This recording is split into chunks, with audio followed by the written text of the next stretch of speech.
Коли фотки? А у вас ціни для наречених і для організатора однакові? Питання, що мало молодят задають взагалі, коли бронюють фотографа. І ми якось прийшли з весілля, і ми розуміємо, що деяких кадрів не вистачає. А були взагалі спеціалісти, що там тобі прям паскудили кадр? Да. Світло завезли, світовіка забули, називається. Він типу спить десь, а мені фільм 3 години. О, клас, а є ще режисерська версія, ти знаєш? Просто забула скачати фотки. Потім бац, просто включається прожектор в очі, і у нас в камері все біле. Класна фотка. Я ж фоткаю. Всім привіт, мене звати Оксана, івент-агенція Флорінка. Ми з вами сьогодні в оранжереї Квітково на ВДНГ. Весілля Владислава і Анастасії, і в нас вже 26 вересня. Я перепрошую. От це я даю. Весілля Владислава і Анастасії, і ви знаєте, вже прохолодно, 28 вересня, і це була чудова ідея зробити повністю все весілля всередині. Тож зараз не перемикайтесь, буду вам все розповідати.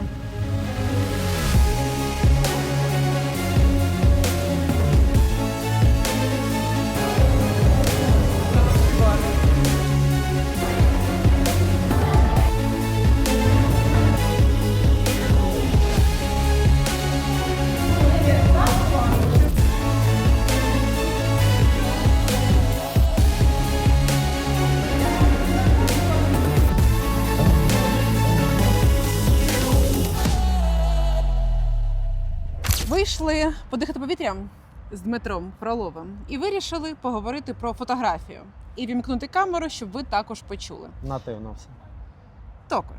Також. Є до тебе питання, найголовніше. Давай. Коли фотки? Все залежить від сезону, але зазвичай у нас є анонсик. От, ми його стараємось віддавати до тижня. Інколи буває час на банкеті, один фотограф робить фоточки і може навіть ввечері вже показати там серію. Зазвичай це до тижня, а всі фотки це до 2 місяців. Ось так. Тож, питання, що мало молодят задають взагалі, коли бронюють фотографа, а потім страждають, що півроку вони чекають фотографії. Півроку це багато, я нікого не знаю, хто півроку віддає фотки. Я знаю, але не буду казати.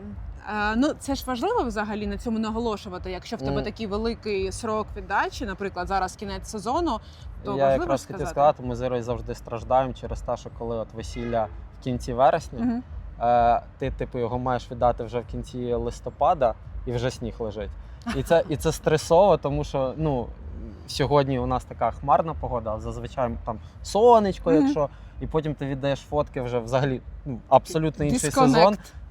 Це дисконект дуже великий. От. Тому стараємося швидше. А взагалі, от анонс, також не всі його роблять, але це офігезна штука. Але це дуже важко. Чесно кажучи, ми навіть хочемо відмовлятися від цього. Тому що анонс відібрати, це насправді майже те саме, що відібрати всі.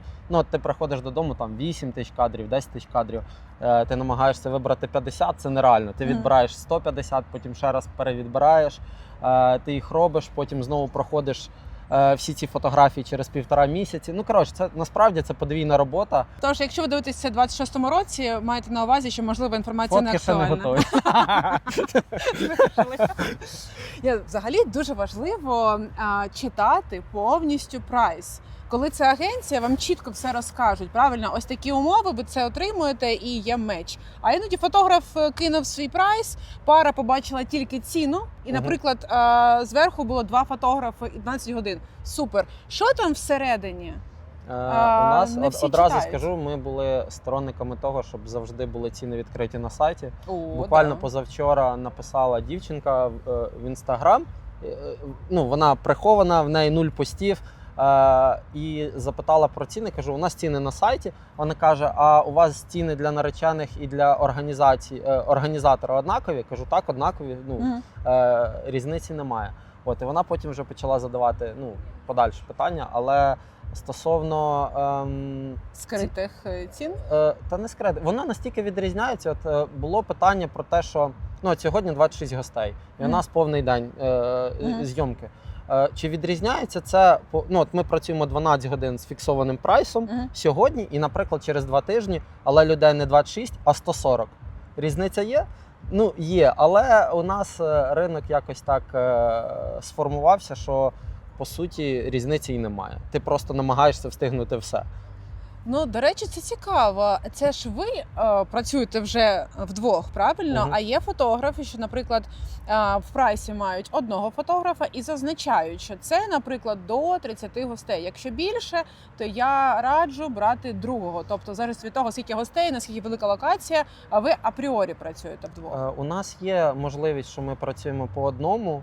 Це абсолютно окей. Просто коли ти працюєш вдвох з людиною вже там 10 років, ми ще з Ірою до того працювали по окремості по 5 років, і ми якось прийшли з весілля, і ми розуміємо, що деяких кадрів не вистачає. Тобто все класно, але ми звикли на оці там 2-3%, ну може більше, краще. І коли ти знаєш, що можна краще, трошки важче працювати тоді одному.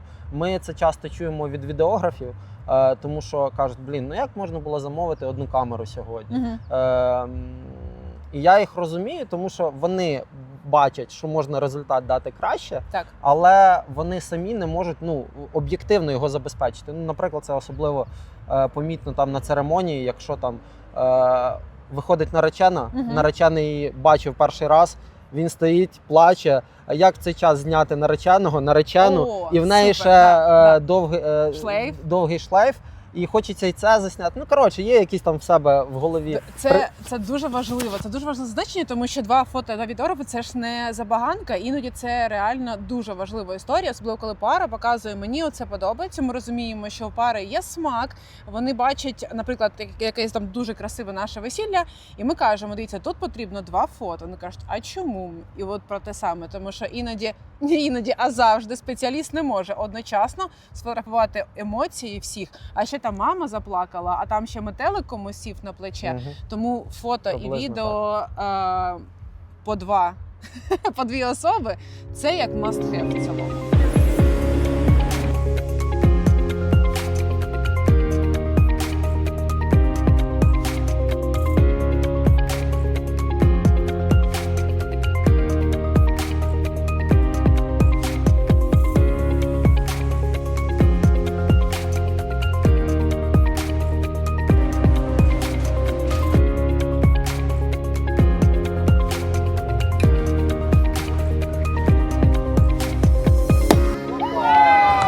Що найбільше хвилюються молодята? Це, звичайно, погода. Сьогоднішній рік нам показав, що не можна передбачити, чи буде у вас дощ в червні, в липні, просто були дикі зливи. І коли ви плануєте ваше свято, ви маєте це розуміти. І ще є такі ризики, що ваша церемонія може кудись перенестись. А зараз, взагалі, кінець вересня. По-перше, прохолодно.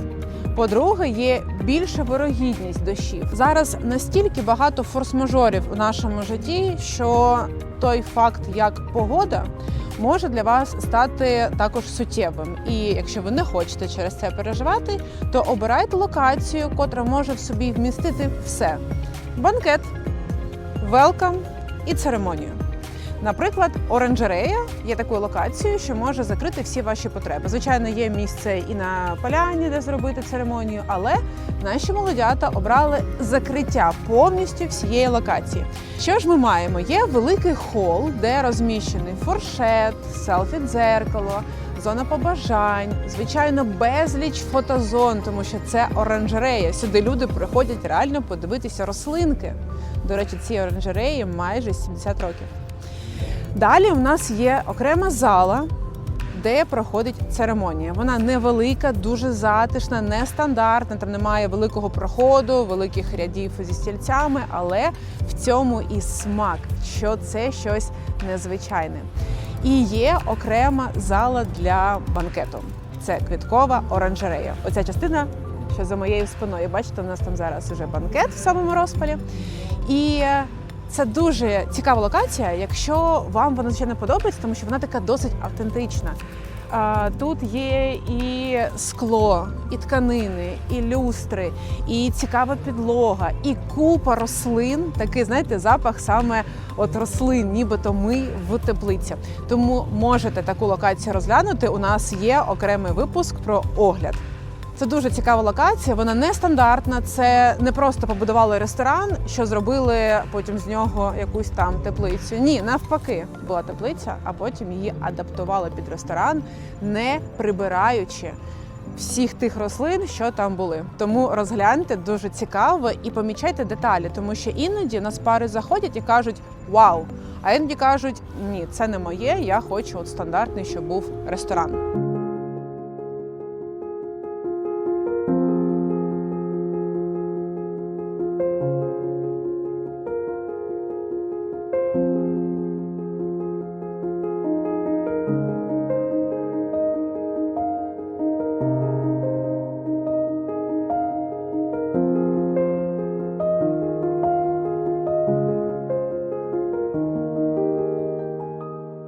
Хоч раз таке, що коли був кольоровий вибух, ти випадково не зняв? Ні, не було. Було нещодавно трошки інше. Мене не покликало. Ми з піротехніком розмовляли про те, як правильно встановити вогники. І в цей час гості зайшли. І коротше, буквально хвилини півтори пройшло, може дві. І почався танець тата з нареченою, з дочкою. І ледь-ледь встиг забігти. Це до піротехніки. Це до піротехніки. Було таке, що нас двоє. Я якось взяв ще третю камеру, Іра знімає там умовно на ширік, я знімаю на телевік, на портретник і ще на один просто дублюю. Так. А так, ні. Тобто в цілому... Давай так, от пара замовила я на прикладі зараз кажу кольорового вибуху. Беріть кольоровий, білий не видно. Ні, от в цілому будь-який спецефект, що ви замовили, і кольоровий вибух, він там є 2 секунди, правильно, щоб його зняти? Та менше, секунда там є. пів секунди десь. І оце саме про те, що іноді може не бути кадри через те, що не був попереджений, тобто не було все узгоджено. Це прям робота команди, щоб чітко ведучий сказав правильні слова, щоб діджей вімкнув класну музику, щоб декілька разів сказати, на якій фразі це. Навіть почали робити таку штуку, що у нас в тому не репетицію, я почав казати парам, що дивіться, ви все одно не встигнете обернутись, побачити вибух. Ви робите позу. Я їм показував кадри, як це виходить, коли вони хочуть подивитись і обертаються потилицею, і тоді виходить, що ми бачимо їхні спини. Таке було один раз, буквально один раз, і ми після цього почали показувати, не те, що як бажано стати. Ви можете робити, що хочете. Це прям репетиція. От у нас буде разом скоро таке весілля, де я сказала, у нас буде репетиція, ви чітко робите позу, і піротехнік знає, коли вімкнути цей дим. Так, це круто. А фотограф і відеограф знають, що треба відійти дуже назад, щоб отримати кадр. Я це сказала для прикладу, тому що ж є оці фонтани. Буває таке, що просто офіціанти влазять в кадр, коли... Фотографам легше можемо замалювати. А відеографам що робити? Не працювати? Кропать. А були взагалі спеціалісти, що там тобі прям паскудили кадр? Да, ми буквально там пару тижнів тому відеограф. Мені просто вже смішно було, тому що світло завезли, світовика забули, називається. Він типу спить десь. І потім це наше уявлення, як це все відбувається. Тост, там чи мама, чи тато казали тост. І світло було класне, і потім бац, просто включається прожектор в очі, і у нас в камері все біле. І ми починаємо кричати, типу, вирубай. Це якби про те, що людина або трохи не знає, що вона тут робить. Я пару разів чув фразу про те, що відеографи, фотографи якраз часто навчають світловиків, тому що у нас такий. Але я знаю там пару людей, які прям горять цим, вони самі пропонують щось. Тобто класно, коли ініціатива не тільки від тебе. Це взагалі дивно, якщо тільки від тебе ініціатива. Це в продовження теми про світло. Якщо це не просто вулиця і нам світить тільки сонце і луна, якщо це приміщення, де є або дзеркальна куля, або промені, біми, пари, там багато світла, і якщо взагалі світловик не розуміє, як це все працює, дуже дивно. Якщо заходить Діма і каже, так, зараз мені промені отак, тоді наш взагалі цей спеціаліст. Ми можемо узгодити якісь там варіанти, так. І саме через це ми купили нещодавно, як рік, своє світло. І часто, коли, наприклад, розрізання торту на вулиці, і кажуть, вам біми поставить, ми такі, ні, не ставте, будь ласка, ми своїм За світом. посвітом. Ні, ми просто, там температура регулюється, Мгм. тобто ми можемо відрегулювати, щоб воно було не холодне, не Мгм. тепле, і потужність, і це все, ну, через скільки це наш девайс, ми знаємо, як з ним правильно працювати, яку він дає картинку, Мгм. ну, коротше, так що. Добре, а що, якщо тобі напишуть Діма, ви нам дуже подобаєтесь, хочемо вас забронювати, але чи можете ви зняти ось так? І ти там бачиш фотографії, що, наприклад, не в твоїй цвітокорекції, або, ну, коротше, от щось не то. Кольорокорекція, зазвичай такого немає. У мене був один раз референс від нареченої, в неї острів Самуї, пляж, пісок, вода. Озеро Кома? А ми фоткаємося в фотостудії. Ну там, типу, трохи джунглі, але коротше, я такий, а можна спитати, до чого тут референс? А я кажу, ну настрій такий був. Ну коротше, ну я зазвичай намагаюсь пояснювати, і в нас навіть в договорі є там пункти про те, що ми, ну, наприклад, там, ми не можемо впливати на погоду, ми не можемо зробити А що? з ось такої погоди, начебто світить сонечко. От, і навпаки, якщо світить сонечко, ми не можемо зробити так, щоб люди на церемонії не сиділи ось так, не жмурились, тому що ми тут безсилі. Можемо запропонувати перенести її на вечір, але навряд чи ви погодитесь. От. Ну, чесно скажу, та завжди знаходимо спільну мову, зазвичай. Пари, яким ми відмовляли, було досить мало. Мені здається, що коли ти, ну, от яке портфоліо ти виставляєш, такі люди до тебе приходять. Це як я не пам'ятаю, на якому майстер-класі чув, якщо ти продаєш там, ну, умовно, галстук, до тебе не прийдуть купувати каву або там молоко. Ну, в цілому так. От, ти показуєш, що в тебе є, до тебе приходять такі люди. Ну, якось так. Да, і, до речі, не знаю, чи ти на цьому робиш акцент, але нашим парам, коли я скидаю спеціалістів, я кажу, що ми спочатку подивилися Інстаграм. Угу. Зазвичай у фотографів, ідеографів вони такі вилізані. Там же ж на найкращі фоточки і зараз відео. тут, мабуть, вставка з мого, і там взагалі нічого не вилазить. Там велосипед. І діти, да.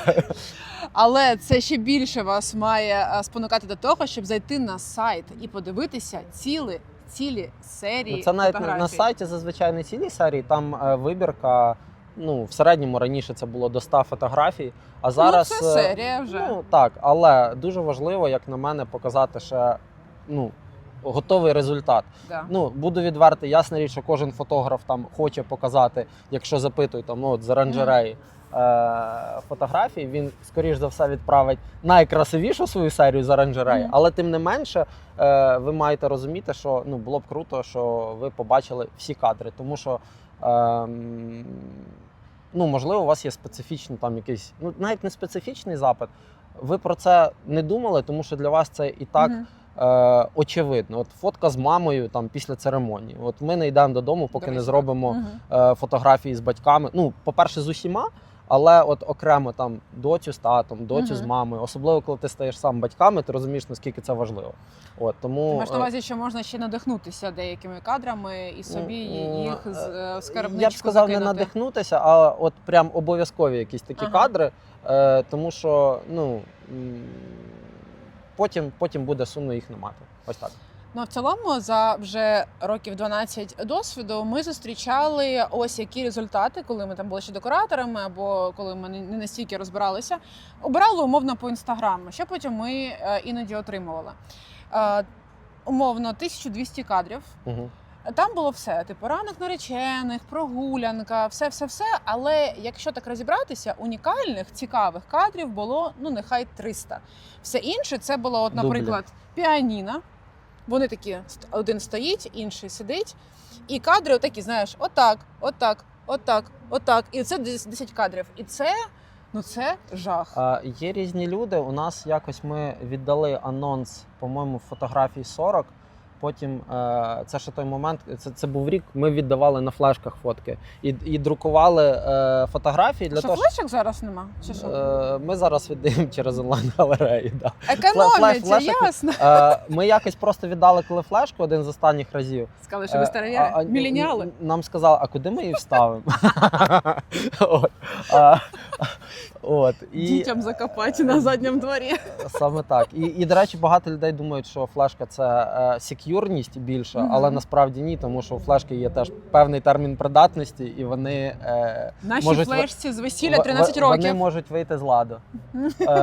Коротше, історія про те, що я віддаю нареченій фотки, і там, я пам'ятаю, точно було от рівно 700 фотографій. Вона така, скільки? Я думала, у нас їх 50 всього буде. Я таки кажу, так у вас гостей було 30, якщо ми по парам розіб'ємося, це тільки там 15 фотографій гостей. Вона така, ну да, окей, логічно. Це все до чого я веду. От Іра, наприклад, любить, щоб кадрів було побільше, ну і в цьому є теж зміст, тому що там одній нареченій подобається ось такий кадр, інший трошки, коли повернута голова, буквально там на сантиметр, і це для неї дуже велика різниця. І ми теж почули думку таку якось про те, що краще віддати більше, і потім, колись, коли в тебе буде дуже багато часу, ти зможеш це все передивитись, ну просто лежачи там, не знаю, на диванчику. Я люблю кадрів менше, чесно скажу. Але весілля стали такі наповнені подіями, ну от ранок наречений, в когось вінчання, потім церемонія. Ну, коротше, дуже багато традицій може бути, що, ну і 2 фотографа, наприклад, що тобі вже от відверто віддати менше 900 кадрів дуже-дуже важко. От, був один раз специфічний запит, пара була вже десь, ну так, років 50+, у них це в кожного, ну, не перше весілля, святкували вдома, і вони сказали, нам потрібно 70, по-моєму, чи 50 кадрів. Ми такі, і не більше. Я кажу, а можна, кажу, ми зробимо вам 50 і 200 віддамо окремою папкою, захочете подивитися. Вони такі, ну окей, добре. Ми віддали, по-моєму, 70 і там щось 300. Але це теж був челендж, тому що, ну, от, насправді, це ви прийшли в кіно, Іра, якщо фільм більше 2 годин, ну, вона просто засинає. Вона туди не йде. А мені фільм 3 години, о, клас, а є ще режисерська версія, ти знаєш? От. І, коротше, якщо фільм коротко знятий і в ньому все от не вмонтовано, зрежисовано класно, що тобі не хочеться нічого відкинути, це круто. Але якщо він розтягнутий і ти вже там скучаєш, то це вже інша штука. Те саме з фотографіями, мені здається. Тобто мені краще менше, от, але ну, пари різні, тому... Ну, в цілому, у мене ніколи пари не питали, скільки буде прям точно. Ми кажемо завжди про кількість годин і що у вас буде у вас будуть найважливіші кадри. Не те, що там 200 зранку, 200 з прогулянки. Ну, це як вже контроль, вони ж не будуть їх перераховувати. Багато буде. Я коли починав фоткати, я там здебільшого надихався там певними австралійськими фотографами, і в мене був прайс в 2011-му фіксований, що я знімаю 6 годин, що 12. Типу, було таке, знімав 17 годин. І це було по вартості те саме. І мені насправді з однієї сторони це більше подобалось, з іншої сторони ти розумієш, що ну, відверто люди можуть трошки нагліть і казати, привіт, на 7 ранку, мені треба, щоб ти познімав, як мене там фарбують. А зараз, чесно кажучи, я вже в цьому навіть і змісту не вбачаю. Ну, коротше, це до того, що... А дуже важливе питання. Це мав бути бліц. Чого я не підготувалася? Скажи, сонце або злива? Злива. Ми говорили про це в червні. Було, по-моєму, 16... Мені здається, кожного місяця можна було казати. Цей червень 25-го року був дуже дощовий. І сьогодні ми їхали, сьогодні хмарно. І трошки дощик накрапав, і я Ірі кажу, ну от треба розказати, що парі, у нас на весіллі цілий день дощ був, і після цього у нас абсолютно змінило ставлення до погоди. Насправді все одно яка погода, головне який настрій, ти своїм настроєм задаєш настрій самого свята. Тільки якщо цей настрій не на вулиці, банкет. Мабуть. Ну, для цього треба готуватися і розуміти, що якщо в тебе весілля в кінці жовтня, то вірогідність того, що буде холодно, ну вона велика, якби очевидно. От. І ми говорили про те, що якщо нам би дали вибір виключно або сонце, або легкий дощ, ми б хотіли більше легкий дощ. Навіть якщо це прям зйомка, ти прям з парасолькою, це краще для кадрів, ніж палюче сонце? Це не краще. Я не можу сказати, що це краще. Просто ну, відверто, коли люди сидять на церемонії в плюс 30-35, я бачу, що їм не в кайф. Тобто ми звикли до такої температури, до цього сонця. Інколи ти вже в камеру нічого не бачиш, ти просто по приборам йдеш. Ти розумієш, автоматично ти знаєш, що потрібно, які там налаштування зробити, щоб умовно кадр був технічно справний. Але він технічно справний, але при цьому оці тіні під обличчям. Ну, коротше, це таке, мені менше подобається. Я люблю більше таке м'якеньке світло. Тобто кожен раз, коли наша наречена каже, сонечко! А як сьогодні каже, нема сонечка, я кажу, і не треба. Ну, взагалі ідеально ж, коли просто хмарно. І нічого. Знову ж таки, є фотографи, які люблять Пережжену траву? Не випалену траву, але жорстке світло. Ну, тобто вони працюють в цьому ключі, їм подобається. Ну, окей, мені подобається інше, це нормально. Ну, мені не подобається, коли небо стає білим. У тебе небо блакитне на фотографіях? Зазвичай ні. А яке? Ну, якщо прям яскраве сонце, то воно трохи вибите, воно білесеньке. Якщо яскраве сонце, а навіть якщо і немає. Іноді фотографи, бо буває так, що ти розрізняєш колір трави, десь вона зелена натуральна, десь така, прям сепія.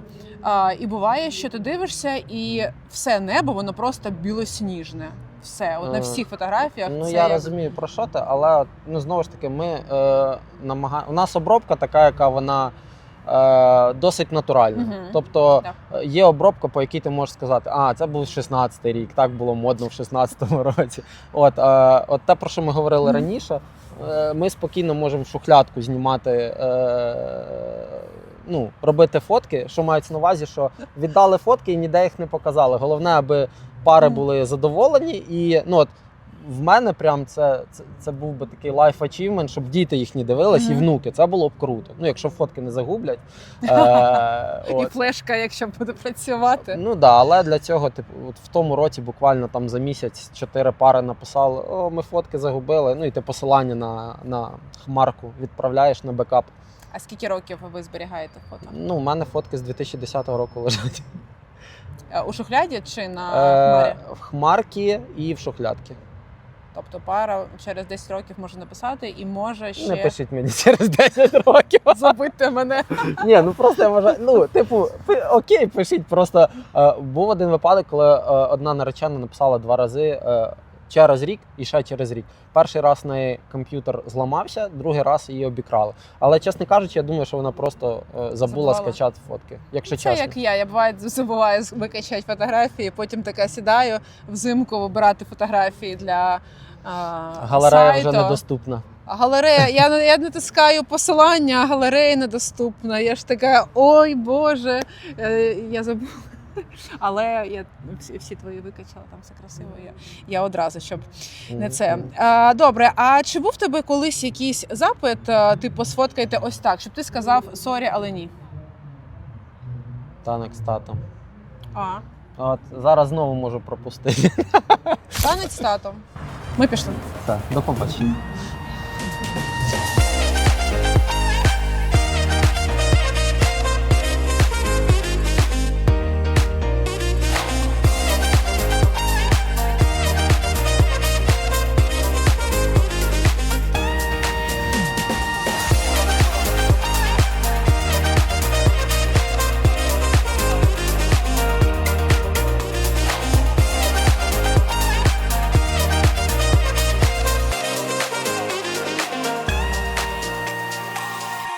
Ми вже працюємо більше 12 років. Я кожного сезону дивуюся, коли ж ця система зламається.